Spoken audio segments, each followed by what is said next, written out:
성부와 성자와 성령의 이름으로 아멘.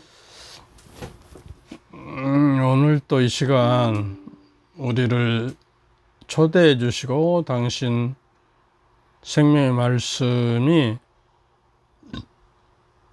제 안에 계신, 제가 말하는 것이 아니라 제 안에 계신 성령께서 주도하고 말씀해 주시며 그 말씀으로 말미암아 내 영적 영원한 생명이 성장하고 은혜로운 시간 되도록 이끌어 주시고 우리 마음을 열어 주셔서 당신께 당신의 은혜로운 말씀에 기쁘게 맛들이는 시간 되도록 이끌어 주소서. 우리 주 그리스도를 통하여 비나이다. 아멘. 아멘. 성령과 성령의 이름으로. 아멘. 지난번에 이혜인 시인의 시를 다 너무 길어서 낭독을 못했는데 말을 위한 기도라는 그 제목을 반만 읽었는데 오늘 마저 읽읍시다. 매일매일 돌처럼 차고 단단한 결심을 해도 슬기로운 말의 주인이 되기는 얼마나 어려운지, 날마다 내가 말을 하고 살도록 허락하신 주여, 하나의 말을 다 잘 탄생시키기 위하여 먼저 잘 침묵하는 지혜를 깨우쳐 주소서. 헤프지 않으면서 풍부하고 경박하지 않으면서 유쾌하고 과장하지 않으면서 품위 있는 한마디의 말을 위해 때로는 진통 겪는 어둠의 시간을 이겨내게 하소서. 참으로 아름다운 언어의 집을 짓기 위해 언제나 기도하는 마음으로, 돌을 닦는 마음으로 말을 하게 하소서. 언제나 진실하고 언제나 때에 맞고 언제나 책임 있는 말을 갈고 닦게 하소서. 내가 이웃에게 말할 때에는 하찮은 농담이라도 함부로 짓거리지 않게 도와주시어 좀 더 겸허하고 좀 더 인내롭고 좀 더 분별 있는 사랑의 말을 하게 하소서. 내가 어려서부터 말로 저지른 모든 잘못, 특히 사랑을 거스린 비방과 오해의 말들을 경솔한 속단과 편견과 위선의 말들을 주여 용서하소서. 나날이 새로운 마음, 깨어있는 마음, 그리고 감사한 마음으로 내 언어의 집을 짓게 하소서. 해처럼 환히 빛나는 삶을, 노래처럼 즐거운 삶을 당신의 은총 속에 이어가게 하소서. 아멘.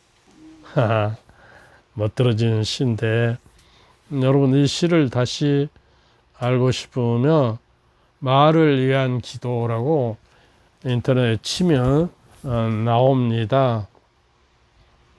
오늘은 이제 하나님의 말씀이 우리가 성경을 공경에 대한 약속의 저기를 좀 알고 싶은데, 하나님의 말씀에 들어가기 위해 전에 제가 상당히 오래전에 말만 바꿔도 의식이 바꾸는 세 글자의 마법을 말했는데 아마 잘 기억하지 않을 것 같아서 다시 한번 복습하는 마음으로 몇 가지만 이야기하고 본론에 넘어갔어요. 그리고 이번 학기로 하면 이번 마지막 학기는, 금년 학기는 말씀에 대해서 아주 뿌리까지 좀 파갔어요.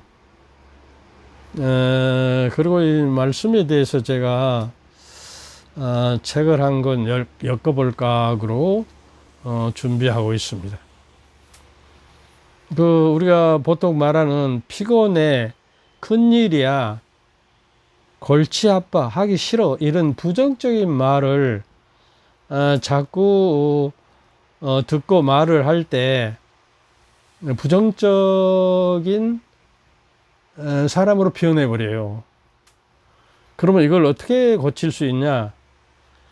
피곤해 하고 부정적인 말이 나오면 그 다음에 그래도를 붙여요. 피곤해, 그래도 열심히 했잖아.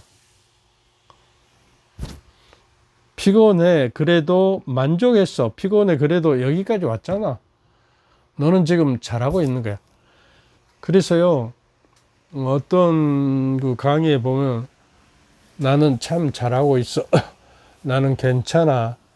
괜찮은서 이 정도로 괜찮아. 그렇게 하면 뇌가 속지를 않은데요. 제3자 입장에서 거울에 있는 나를 보고 너는 괜찮아.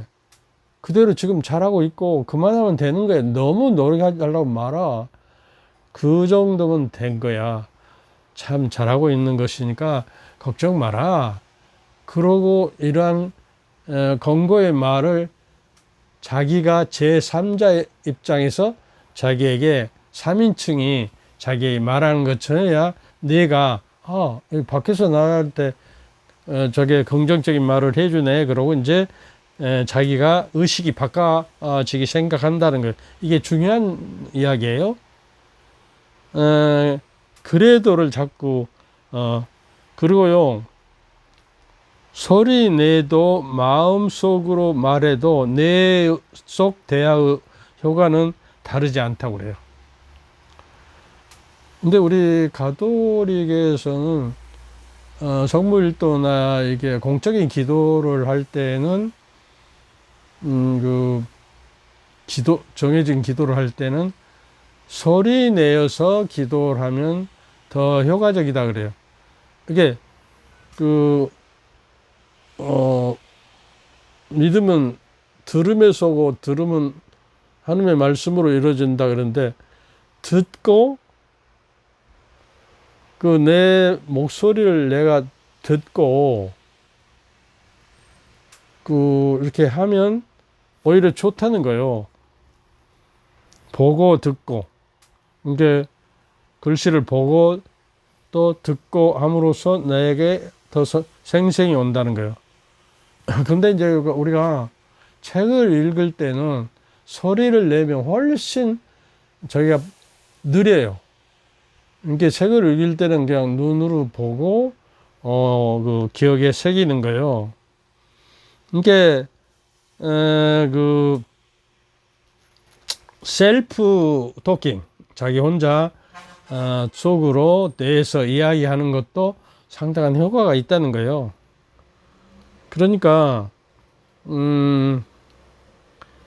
너무 쉽지 않고 의지의 힘을 필요하지 않고 잊지 않게만 한다면 실행할 수 있고 얼마든지 많은 사람이 인생을 바꾸려면 큰 일이 한다고 놀라운 혁명 같은 것이 아니고 가장 바꾸기 편하고 어려운 인간이 긍정적으로 변화될 수 있다는 게 말만 우리가 바꿔도. 그러니까 밑바탕이 되는 것은 내 속 대화라는 것, 혼자 대화하는 것도 과학적으로 의외로 간단하고 복잡하지 않다. 내 속 대화는 인생을 확실히 바꿉니다. 작은 변화, 중간 변화, 정도의 변화, 큰 변화 이렇게 단계적으로 변화에 갈 수가 있어요. 그 다음에 이제 내 속 대화는 뭐냐? 밖이 추울 것 같으니 오늘은 코트를 입어야지. 이거는 머릿속으로 하는 말이에요. 잘 먹었습니다. 감사합니다. 이거는 소리 내어 하는 말이고 자신에게 하는 사적인 말도 포함해요. 그래서 저기 내일 모임 시간이 몇 시죠? 몇 시였지? 하는 말 다른 사람에게 하는 말이에요.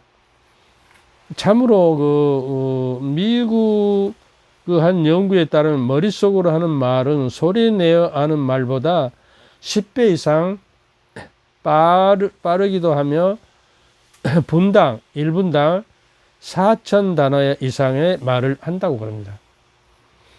책을 읽을 때에는 소리 내어 내는 것보다 소리 내지 않고 읽는 편이 빠르기 때문에 보통 입 밖으로 꺼내는 것보다 머릿속으로 하는 말의 수가 압도적으로 많다고 해요. 그리고 어려운 상황은 뇌 속 대화로 극복을 할 수도 있다고 그럽니다. 그러니까 뇌 속 우리가 그 야구를 스포츠 경기에서도 그 야구를 방망이를 들고 치려고 할 때 왼쪽을 조심해 아니야 오른쪽이야 오른쪽 그러면서 뇌 속 대화를 하면서 이게 기다렸다가 치는 것이 효과적이라고 합니다. 거기는 안 돼, 그쪽은 안 돼. 상대방이 뒤를 파하고 돌아서 가니까 안 돼, 거기는. 그 다음에 집중해. 지금은 상대방은 손동작을 보는 거야, 상대방에. 그래야 내가 그 타이밍을 맞춰서 칠 수가 있어. 이런 이야기들. 그러니까 테니스나 배드민턴이나 배구 등도 이렇게 머릿속으로 스스로에게 말하면서 집중력을 높이기 위해서이고 뇌는 말에 따라 순간적으로 주의를 기울이는 때문입니다. 그러니까 그 험악한 길과 낭떠러지나 위험한 길을 갈 때도 조심해 이렇게 한 발만 미끄러지면 낭떠러지야 그러면서 자기에게 타이르고 저기를 하라는 거예요. 그러니까 뇌는 어려움을 극복하기 위해 뇌 속 대화를 이용해 집중력을 높이는 거예요. 영국 농인펌 트렌드 대학교 연구에 따르면 자신이 무엇을 하고 있는지 생각을 표현하면 자기가 지금 무엇을 하고 있는지 지금 현상이 작업 실수가 78%나 줄어든다고요. 무심결에 그냥 습관에 의해서 하는 것이 아니라 자기 의식을 집중하고 나는 무엇을 지금 하고 있어 하는 의식을 집중하고 참으로 그 실수는 집중력이 떨어지면서 생기는 것이기 때문에 자기에게 뇌 속 대화를 하고 지금 하는 일에 대해서 의식을 가지고 하라는 거예요. 그리고 세 번째, 혼잣말은 자기 통제하는 능력을 높여준다고 그래요. 혼잣말은 중얼거리면서 퍼즐을 맞추는 아이들 있잖아요. 아이들이 뭐 퍼즐을 맞추면서 아니야 이쪽으로 가야 할 것 같아. 이쪽이 좀 맞는 것 같아. 그러면서 그 아이들이 퍼즐을 맞추듯이 행동은 퍼즐을 빨리 풀기 위한 기술 중에 하나라는 거예요. 어떻게 했더라 옛날에 이렇게 하면 됐던가 이렇게 혼자서 본인은 그 본능적으로 그것을 알아차리게 된다는 거예요. 그리고 그 말은 말에 따라서 신체 능력을 향상시킨다고 합니다. 그리고 학습 의욕을 상승시키고 불안이나 걱정 등 스트레스가 감소합니다. 뇌 속 대화 같은 이런 저기를. 그 다음에 사고력의 영향을 줍니다. 퍼즐을 풀 때 그네처럼 전혀 상관없는 말로 뇌 속 대화를 하면 퍼즐 점수가 떨어지고요. 반면 주의를 기울이고 싶은 대상과 관련된 뇌 속 대화를 하면 점수가 올라간다고 그래요. 뇌 속 대화가 사고력도 영향을 미친다고 하니까 이런 것들을 우리는 한번 참고해야 하겠어요. 이 말이라는 것이 사실상 하느님의 말씀으로 세상을 만들었잖아요. 그런데 이 세상에 있는 살아야 하는 존재 중에서 의식을 가지고 자아 인식을 가지고 말을 하는 사람은 하느님의 모습을 닮은 인간뿐이에요. 물론 동물들도 뭐 소리를 내서 어떤 신호를 내 가지고 서로 정보는 교환하지만 그거는 언어가 아니에요. 그냥 자기 본능에서 나오는 습관에 의해서 하는 것이죠. 그러니까 뇌 속 대화는 음향이나 톤이나 서 중요하다는 거예요. 이런 것들을 여러분이 자신하게 이야기하고 싶은데 이 이거는 내가 지난번에 했던 것들이기 때문에 그렇게 사용하는 말은 행동에도 영향을 미친다는 사실을 우리가 알고 우리 말을 하자는 거예요. 골라서. 당신은 앞으로 이루어질 일주일 동안 운이 좋아집니다. 오늘 하루는 실수하기 쉬우니까 조심하세요. 이렇게 행동에 영향을, 말을 들었을 때 머릿속에서는 무슨 일이 일어날까, 뭐 이런 입버릇을 바꾸면 인생이 달라진다는 것이요. 피곤해, 지루해, 싫어, 관심이 없어 이런 것보다도 아까 말했듯이 그래도 나는 여기까지 왔고 지금 잘하고 있는 편이야. 그러니까 너는 너무 걱정하지 마라, 뭐 이런 식으로 그냥 이거는 지난번에 했던 강의이기 때문에 그냥 쉽게 넘어가고요. 이제 본론에 들어가서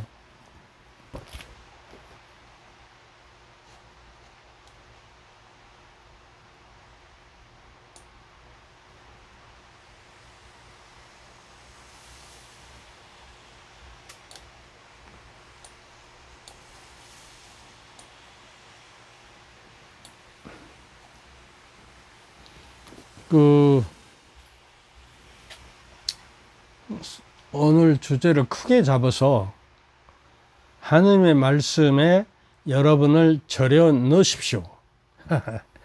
절여 넣으, 그냥 처박에서 절여 넣으.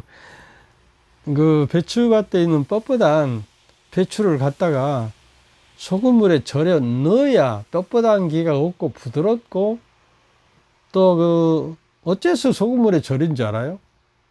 그것도 모르고 절이면 그냥 된다고만 하는데 삼투압 작용을 위해서 소금물이 배추에 있는 물을 빨아내요.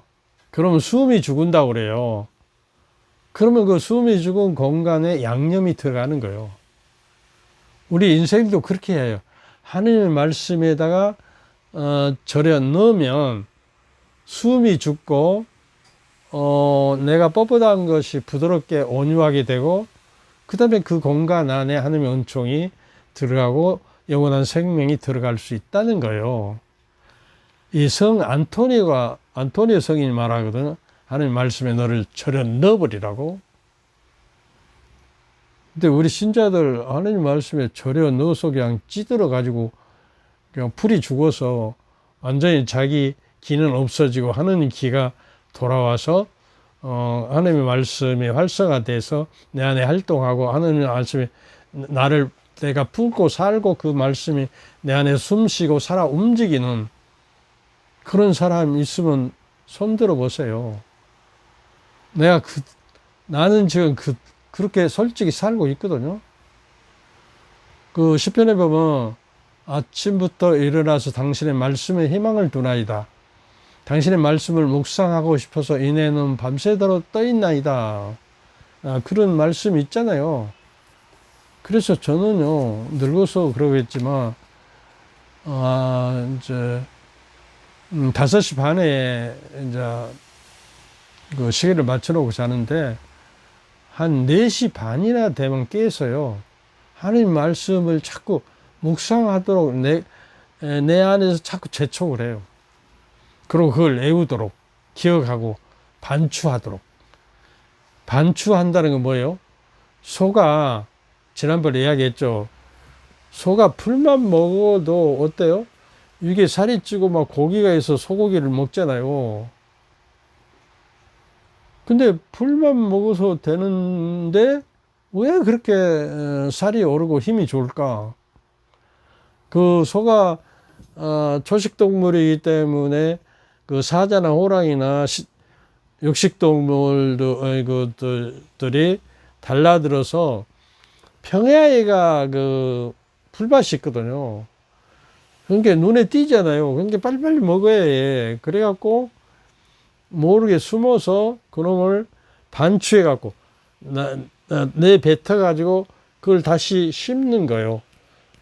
그리고 또 거의 씹어줬으면 또 그걸 다른 위에다가 보내서 토고 씹고 그러면 이제 발효작용을 하고 그 효소가 생기고 그 다음에 이제 아주 그 정수 아주 엑기스만 남아서 그것이 살로 가기 때문에 그렇게 그래서 우리가 밥을 먹을 때도 적어도 30번 이상 씹으라고 그러잖아요. 고기류나 좀 딱딱한 거는 50번 이상. 그러니까 지난번에도 이야기했지만 현미가 좋지만은 씹지 않고 그냥 보통 밥처럼 씹지 않고 먹으면 덩어리로 들어가서 그 소장이나 대장에서 이렇게 덩어리로 있어갖고 가스를 발생하고 소화불량을 일으키고 오히려 독이 돼야 한다고 그러잖아요. 그러니까 현미를 먹을 때는 물론 다른 저기하고 좀 섞어서 먹지만 내 생각에는 50번 이상 100번은 씹어라 그 말이에요. 그러니까 씹으면 씹을수록 영양이 엑기스가 더 강해지고 영양분이 저게 되고 효소가 많아진 거예요. 침에 그 침과 섞어질 때 이제 효소가 저게가 되기 시작하니까 그 점을 우리가 좀 생각하고 저게를 해야겠다. 그러면 언어의 종류는 몇 가지가 도대체 있을까? 언어 종류가 뭐야? 여러분 생각에 잔소리가 있고 데이터, 그 다음에 감수성의 언어, 영적인 언어 네 가지가 있다고 그래요. 잔소리는 긍정적인 의미에서는 좋은 거예요.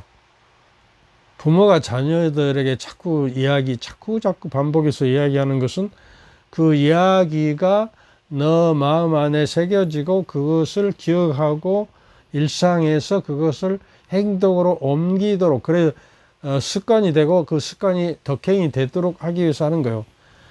그렇게 이제 지나치게 하면 그건 좋은 것도 지나치면 그러잖아요. 지나치게 하면 부정적인 의미 같아요.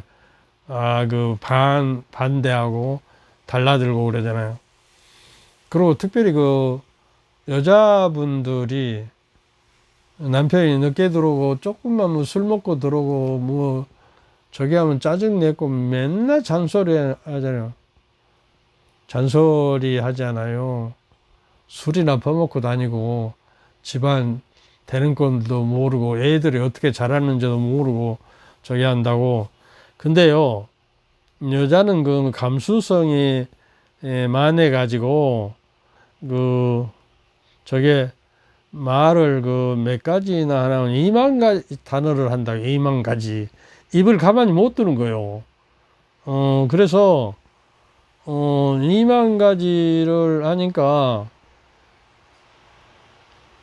2만 가지. 근데 남자는 3분의 1밖에 안 해요. 7천 단어 정도 한답니다. 그러니까 그 존말과 권고도 긍정적인 말도 이게 자주 이게 거푸 이야기하면 짜증이 나고 싫지 않아요.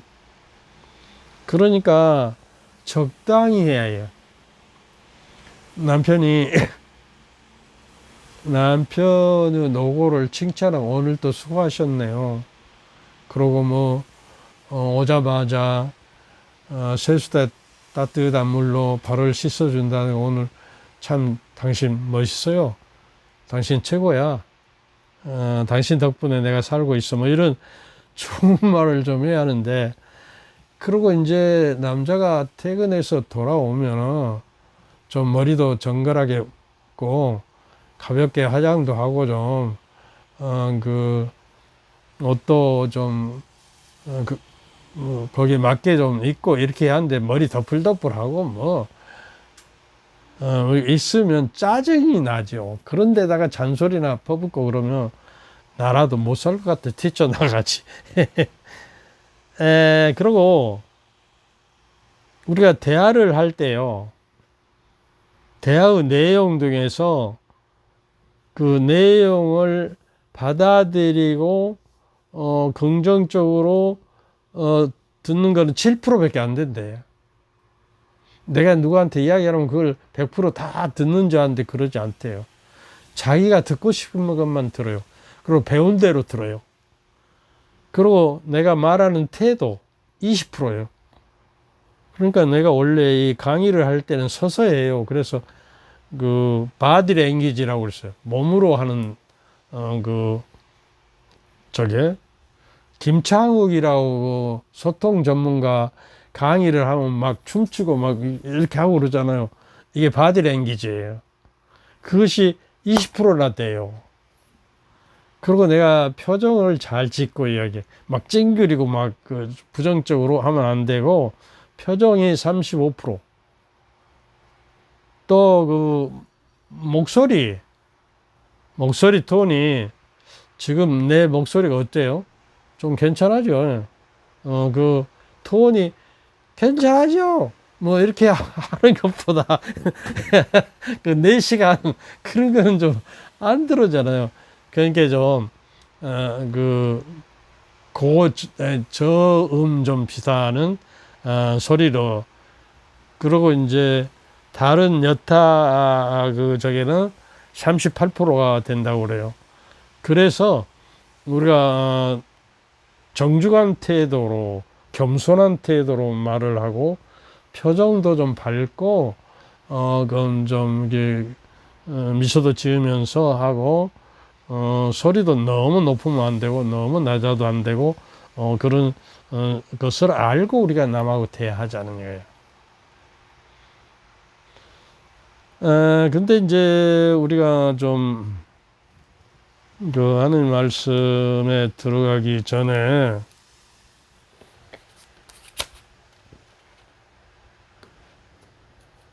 잔소리, 아까, 설명 안 했네요. 잔소리만 저기 하다가. 그 다음에 데이터가 있어요. 데이터는 실질적인 어떤 사건과 경험들을 이야기하는 거예요. 그리고 감수성의 언어는, 감수성의 언어는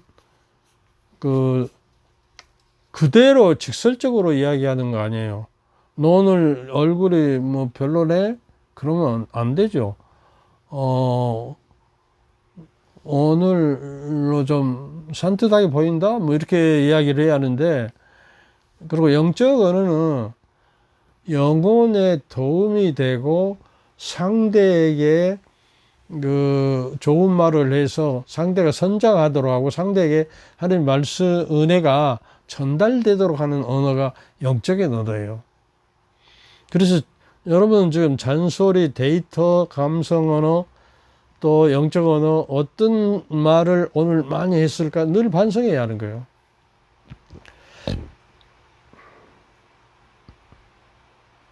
그래서 이제 성서에 들어가기 전에 말씀이 하나님의 말씀이 얼마나 중요한가. 계시현장 6장 21항에는 바티칸 문서에 교회는 그리스도의 몸을 공경하듯이 성경을 공경한다. 성경 안에서 하느님은 그 자녀를 만나 주시고, 성경 안에서 만나는 거예요. 하느님 말씀 안에서. 성경 안에서 주님을 만나 배워야 합니다. 근데 그렇습니까, 여러분? 기도하면서 하느님하고 만날 수만 있다고 생각하고 그냥 미사만 드리면 만날 수 있다고 생각하는데 그러지 않다는 거예요. 왜냐면 하느님의 말씀으로 세상을 만들어, 나도 하느님의 말씀으로 만들어진 결과예요. 그러면 하느님의 말씀으로 만들어졌기 때문에 하느님의 말씀을 따라서 살아야 내가 나답게 인격적으로 오히려 하는 모습을 닮아가는 거예요. 그래서 하는 말씀 내가 그러는 거예요. 그렇게 지난번에 그 주제가 그랬잖아요. 하느님의 말씀이 사람이 돼서 육화했으니까, 그리고 우리 안에 계시니까 이제는 사람이 그리스도의 인성을 통해서 하느님의 말씀으로 변형되어 가야 하느님의 모습으로 닮아가는 거예요. 하느님의 아드님이 육화에서 사람이 되신 것은 사람이 그리스도의 인성을 통해서, 그리스도의 신성을 통해서 신화되도록, 하느님 모습으로 변화되도록 인간이 돼서 육화에서 오신 거예요. 보고 듣고 만지고 그분의 기적을 체험하고. 그래서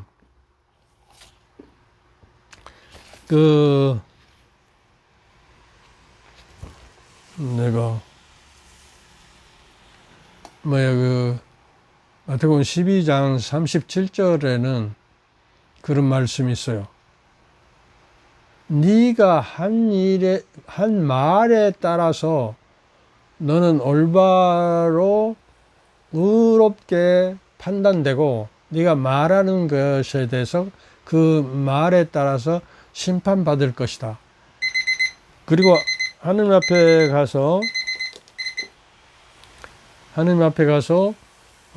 이제 그 해명을 해야 할 것이다. 네가 한 말에 대해서. 아주 중요한 거예요. 그래서 우리 말을 진짜 하느님의 말을 닮아야 해요. 하느님 말씀으로 만들어졌기 때문에. 그러니까 내가 88세를 살면서 결론적으로 얻는 결론이, 내가 하느님의 말씀이 사람 되어 오셨으니까 이제는 내가 그리스도의 인성을 통해서, 신성을 통해서 하느님의 말씀화되어야 하느님의 집에 내가 초대받을 수 있구나 하는 것을 느꼈거든요. 여러분은 이 시간을 한번 생각해 보세요. 여러분은 죽을 때 지인들과 자녀들의 죄 있는 사람들에게 뭐라고 유언하고 죽고 싶어요? 저는 그렇게 유언하고 죽고 싶어요. 하나님이 사람이 되어 육화되어 오셔서 당신 자신을 완전히 비우고 겸손되게 낮추셔서 십자가에 죽기까지 낮추셔서 사람이 되셔 오신 것은, 우리 사람이 그 그리스도의 그 육을 통해서 신성에 저기 하고 하나님의 말씀화되도록 그 삶이, 그래야 하나님께 영광과 찬미를 드리고 하나님의 말씀은 영원한 생명을 가지고 있습니다 그러잖아요. 그 영원한 생명인 하나님의 말씀이 내가 변화되지 않으면 나는 영원한 생명으로 이끌고 갈 수가 없죠. 그걸 좀 생각해 달라 그 말이에요. 그리고 여러분에게 다음 강의 시간까지 화두를 하나씩 드리겠어요. 화두라는 거는 고승들이, 그 불교에서 고승들이, 아주 높은 덕을 가진 도승들이 그 제자승들에게 주는 질문서예요. 화두. 이걸 껴안고 평생 살고 그걸 깨달아야, 알아차야 네가 도에 이른다. 근데 여러분에게 화두를 던져주고 싶은 거는, 하느님의 영에, 우리 신앙인들은 하느님의 영에 색깔을 칠하는 사람으로서 살아야 한다. 이 말을 하도록 가지고 다음에 내가 물어볼 때 대답해 주시고 댓글로도 자기는 어떻게 하느님의 영에다 보이지 않는 영에다 색깔을 칠고 있는지 댓글로도 좀 달아주세요. 그리고 참 고마운 거는 여름 동안에는 한 65명, 70명 평균 봤는데 이번에는 뭐 접속한 사람이 170명인가 돼요. 3배가 올랐. 그리고 댓글은 그래도 좀 댓글답게 좀 달아줬고요. 그런데 180명 중에서 6명밖에 댓글을 안 달아줬어요. 그리고 좋아요도 12번 눌러줬는가? 그러게 이렇게 그 인색하지 말자는 거예요. 여러분이 그걸 해줘야 나도 힘을 얻고 또 이게 이제 100회가 넘어지니까 광고가 뜨잖아요. 100회 이하는 광고가 안 떠요. 지금 열어보면 광고가 열심히 떠요. 그래야 본사에서 나에게 공짜로 해준 것을 광고비로 자기들이 충당을 하게 된다는 거예요. 하여튼 감사하고 사제는 복을 빌어주는 사람이에요. 축복을 해주는 사람. 아브라함에게도 너는 사람들에게 복을 내려주는 사람이라고 했거든요. 주님께서 저희와 함께 또한 전능하신 전주 성부와 성자와 성령께서는 여러분과 여러분 가족 모두에게 하나님의 축복과 은총이 충만하도록 기도합니다. 우리 주 예수 그리스도를 통하여 비나이다. 아멘. 감사합니다.